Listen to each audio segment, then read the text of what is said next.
I have already introduced you to the power rule for integration, which is integral of x to the nth dx is same thing as x to the n plus 1 over n plus 1 plus c, where n is not equal to negative 1. You can verify this by differentiating the right side and seeing if you get x to the nth, which is inside the integral.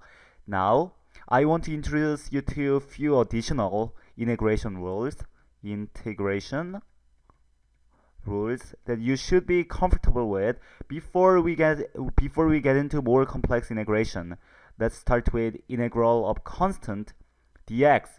What do you have to differentiate to get constant? Well, that's constant times x, and you gotta always put plus c.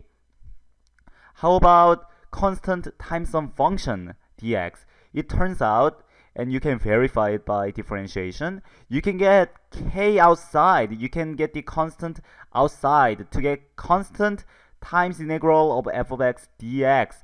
You can verify it by differentiating both sides of this and looking at how you get the equality.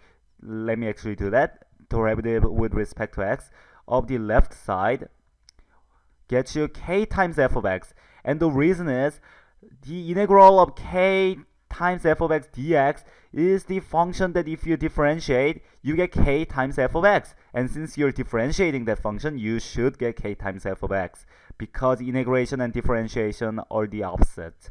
Now, let's integrate the right side of this equation, k times integral of f of x dx. Because of our differentiation rule, our constant goes outside what we are differentiating.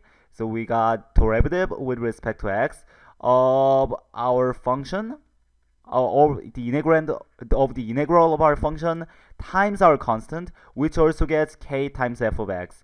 So this rule seems to be good. And we also need to know integral of f of x plus or minus g of x dx is going to be integral of f of x dx plus or minus integral of g of x dx.